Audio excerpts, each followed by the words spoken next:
Ειρήνης, υγείας, σωτηρίας, επισκέψεως, συγχωρήσεως και αφέσεως των αμαρτιών των δούλων του Θεού, πάντων ενωριτών επιτρόπων, συνδρομητών, αφιερωτών του Αγίου Ναού τούτου μετά των οικείων αυτών, πάντων προσκυνούντων και επισκεψάντων την ισοτάφτη μετά των οικείων αυτών, και περιγείας και βοηθείας και σωτηρίας υπερακτών είπαμε.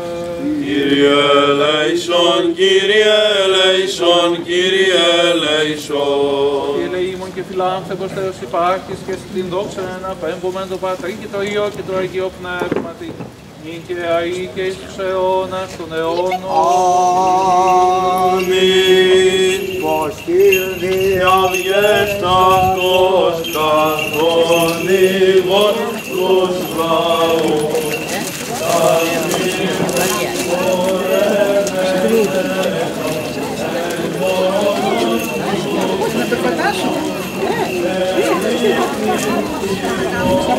Θα πάτε γύρω-γύρω.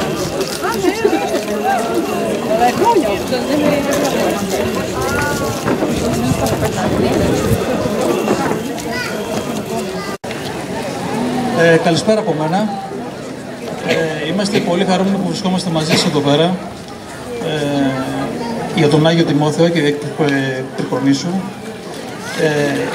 Θα ήθελα να πω δύο λόγια για τη χοροδία νέων Στανού.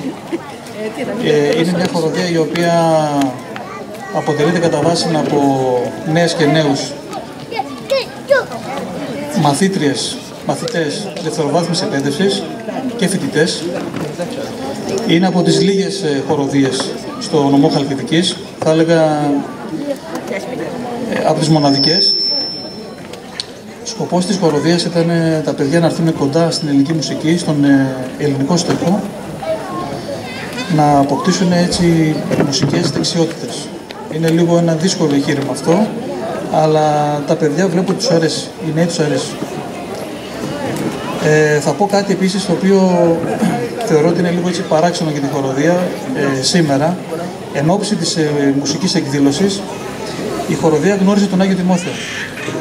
Συνήθως αυτό δεν γίνεται.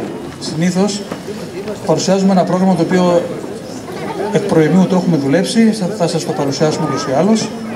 Αλλά να κάνουμε μια μουσική παράσταση γνωρίζοντας τον Άγιο Τιμόθεο, αυτό είναι λίγο σπάνιο στις μέρες μας. Θέλω να πω δηλαδή ότι είναι χαρά μας που μέσα από αυτή τη μουσική εκδήλωση, και εγώ προσωπικά αλλά και οι νέοι της χοροδίας Νέων Στανού, γνώρισαν έναν Άγιο εδώ στην Ομιλιανή, και πιστεύω ανά πάσα στιγμή όποιος από εμάς επισκεφτεί την Ομιλιανή θα έχει στο μυαλό του μια λέξη η οποία θα λέει Άγιος Τιμόθεος.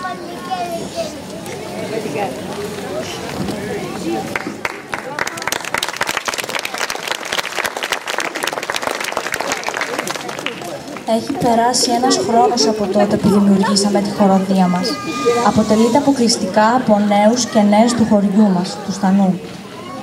Ακόμα συχνά προσθέτονται νέα μέλη. Είμαστε όλοι μια ομάδα και συνεργαζόμαστε για το καλύτερο δυνατό αποτέλεσμα. Ο καθένας από εμάς νιώθει πως συνεισφέρει σε κάτι και ότι πετυχαίνει κάποια σημαντικά πράγματα μέσα από τη ζεστασιά της χοροδίας μας. Βασικός μας στόχος είναι η φωνή μας να ακουστεί σε όλο και περισσότερο κόσμο. Θέλουμε να περάσουμε τα δικά μας μηνύματα μέσα από τη μουσική. Πιστεύουμε πως έχουμε διαλέξει τον καλύτερο τρόπο για να εκφράσουμε τις απόψεις μας, να συμφωνούμε, να διαφωνούμε ή και να αντιδράσουμε σε όσα γίνονται γύρω μας. Τέλος, ένας από τους βασικούς μας στόχους είναι να ψυχαγωγήσουμε τον κόσμο που έρχεται να μας ακούσει με αξέχαστα ελληνικά τραγούδια κορυφαίων Ελλήνων δημιουργών. Είναι τιμή μας που βρισκόμαστε σήμερα εδώ μαζί σας. Ελπίζουμε να περάσουμε μια όμορφη βραδιά. Καλή διασκέδαση.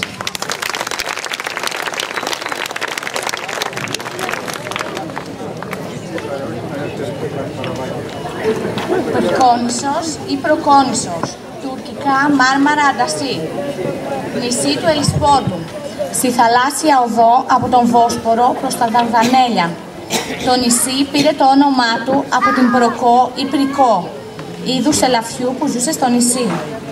Το νησί απικίστηκε κατά την αρχαιότητα με πρώτους κατοίκους από τη Σάμο ή τη Μίλητο. Το 493 π.Χ. οι Φοίνικες κατέστρεψαν το νησί. Στη συνέχεια υπήρχε η κυδαιμονία των Αθηναίων. Γρήγορα όμως πέρασε στην κυριαρχία της Κιζίκου. Τον 15ο μετά Χριστόν αιώνα, η Πρικόνησος και τα υπόλοιπα νησιά του Μαρμαρά περιήλθαν στην κυριαρχία των Οθωμανών.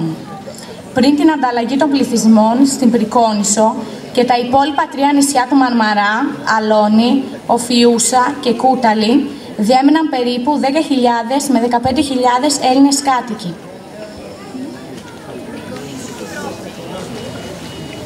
Μία από τις αρχαιότερες επισκοπές, η Επισκοπή Πρικονήσου, μαρτυρείται ήδη τον 5ο αιώνα, καθώς μετατέθηκε σε αυτήν από την Επισκοπή Γόρδης της Λιδίας ο Επίσκοπος Ιωάννης. Ο ίδιος μετήχε και στην Τρίτη Οικουμενική Σύνοδο το 431 μετά Χριστό στην Έφεσο. Κατά τον 6ο ή 7ο αιώνα, η Επισκοπή Πρικονήσου προήχθη σε αρχιεπισκοπή.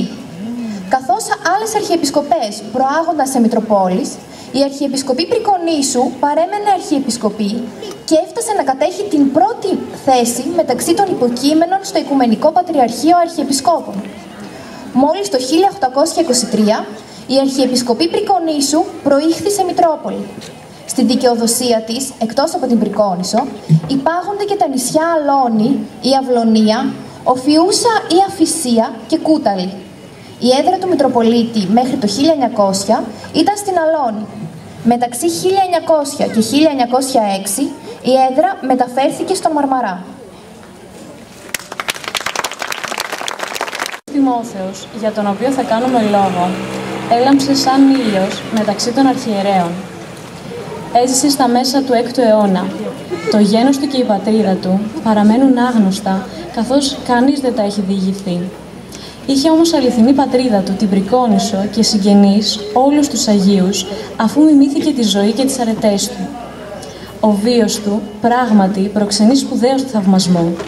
Σε μια κρίσιμη για την Πρικόνησο περίοδο, ο Άγιος Τιμόθεος χειροτονείται αρχιερέας και αρχίζει να αποκαλύπτεται σε όλους η θεάρεστη ζωή του. Ο λόγος του, τόσο ισχυρός, που μπορούσε να εντρυφήσει ακόμη και στις πιο πέτρινες καρδιές. Όλοι ήταν εχμάλωτοι της γλυκητάτης διδασκαλίας του και όπως τα κύματα, έτσι και τα πλήθη των ανθρώπων ακολουθούσαν πιστά τον Άγιο Τιμόθεο. Δυστυχώς η γαλήνη που επικρατούσε στην περιοχή διαταράχθηκε από τους χλευασμούς και τις συκοφαντίες εναντίον του Αγίου.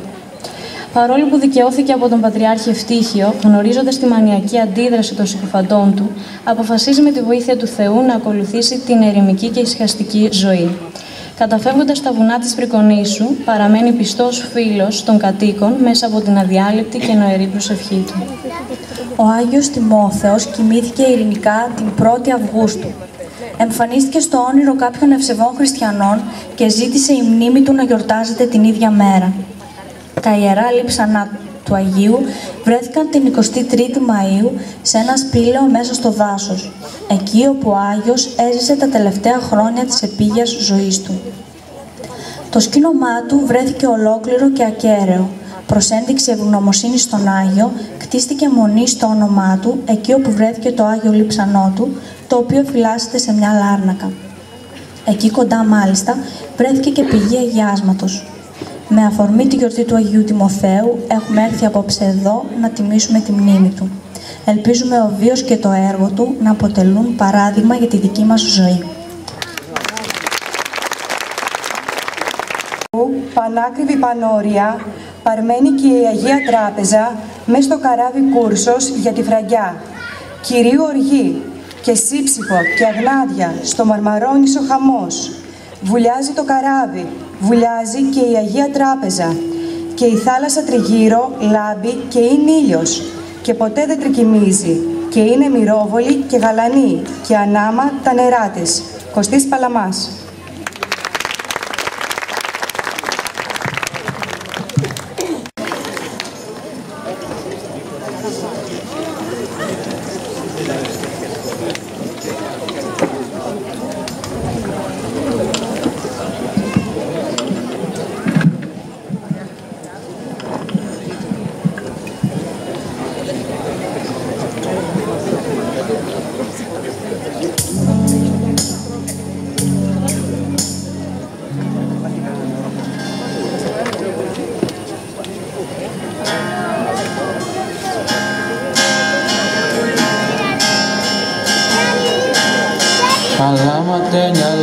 στο μαντίλι, τα βρήκα στο σεριάνι μου προχθές.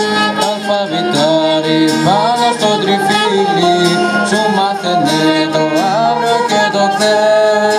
Μα εγώ περνούσα τη στερνή την πύλη, με του καιρού δεμένο στις κλωστές.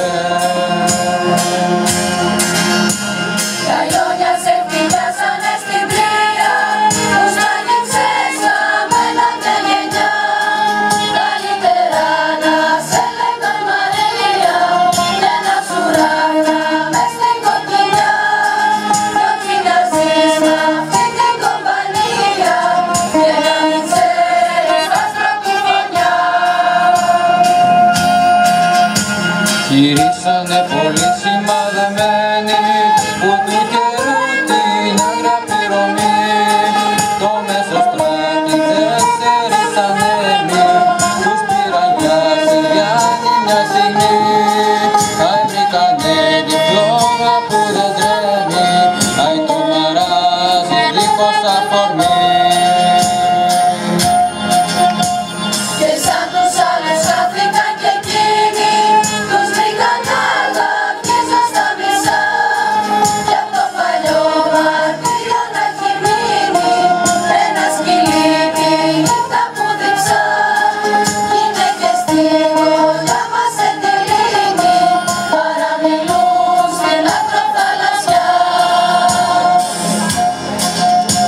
Και στα νύχτα του κόσμου τα καμιόνια θα ξεφορτώνουν στη Κεσαριανή.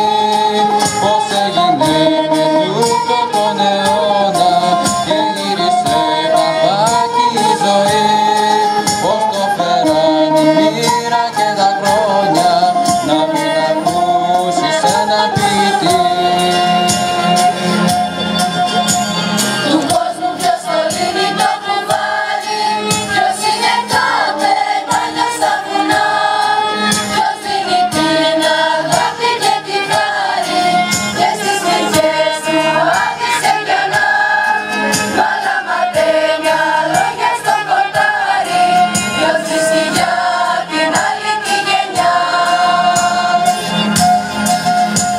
Με δέσαν στα στενά και στους κανόνες και ξημερώνοντας μέρα κακή. Τοξότες, παλαγγές και λεγεώνες με πήραν και με βάλαν στο κλουβί. Και στα υπόγεια ζάρια τους αιώνες παιχνίδι παίζουν μια γύρα αμοιβή. Ζητούσα τα μεγάλα τα κυνήγια κι όπως δεν ήμουν άγκας και ταΐς, περνούσα τα δειλά σου δικαστήρια, αφού στον άδει μέσα θα με βρεις, να με δικάσεις πάλι με μαρτύρια και σαν κακούργο να με τιμωρείς.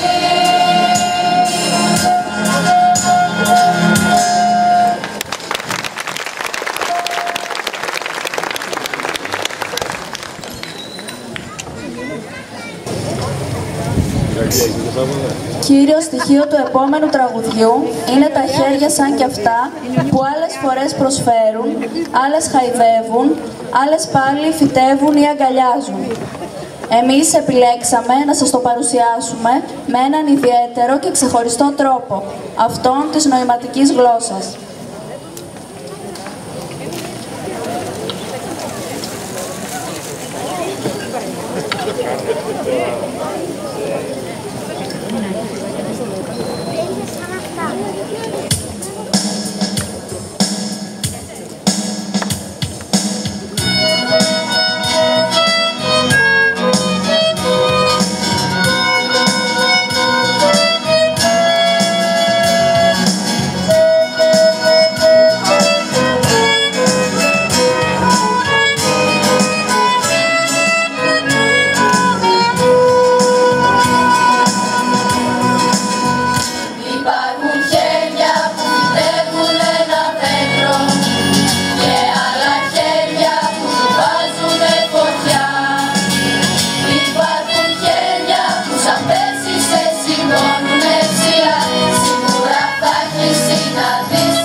Βλέπω κι απόψε εδώ μέσα κάτι χέρια χειροκροτάνε και μας δίνουνε χαρά. Θα ήθελα λίγο να σηκώσουμε τα χέρια μας ψηλά, να τραγουδήσουμε παρέα με δυο χέρια σαν κι αυτά.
Το επόμενο τραγούδι έγινε γνωστό από μια κορυφαία φυσιογνωμία του ελληνικού θεάτρου και κινηματογράφου, τη Μελίνα Μερκούρη. Όραμά της, η επιστροφή των μαρμάρων του Παρθενώνα από το Βρετανικό Μουσείο. Το 1983 δήλωσε ενώπιον των Υπουργών Πολιτισμού της τότε ΕΟΚ. Πρέπει να καταλάβετε τι σημαίνουν τα μάρμαρα του Παρθενώνα για μας. Είναι το καμάρι μας, είναι οι θυσίες μας. Είναι ο φόρος τιμής στη δημοκρατική φιλοσοφία. Είναι η ουσία της ελληνικότητάς μας.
Στο λιμάνι σαν να βγω κάποιον άλλο στο ναυρό.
η νεανική χοροδία του Στανού που απολαύσαμε απόψε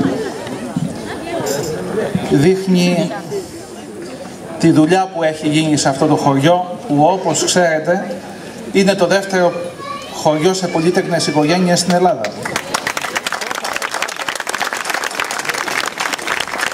Γι' αυτό έχει και παιδιά που τραγουδούν. Τα υπόλοιπα τα χωριά δεν έχουν παιδιά, έχουν χαθεί. Δεν υπάρχουν παιδιά. Και αυτό το χωριό της Χαλκιδικής με τόσα παιδιά, αλλά και με τη δουλειά η οποία έχει γίνει κυρίως με τους καλούς παπάδες και τους καλούς δασκάλους, έχει αναδείξει σπουδαίες πολύτεκνες οικογένειες οι οποίες βγάζουν αυτά τα παιδιά. Και το υλικό αυτό που διαθέτει αυτό το χωριό, το πολυτεχνικό χωριό, αξιοποιήθηκε από τον Παντελή που είναι καθηγητής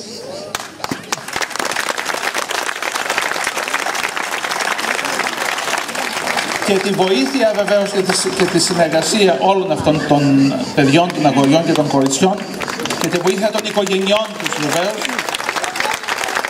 που συνεργάστηκαν στο να γίνει αυτή η όμορφη νεανική χοροδία. Δεν υπάρχουν τέτοιες χοροδίες.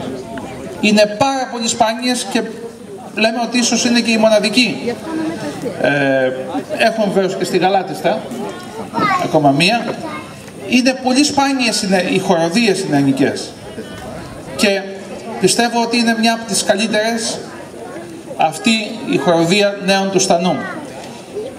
Ήρθε λοιπόν από τη μία άκρη της Χαλκιδικής στην άλλη άκρη για να ενώσει τα δύο άκρη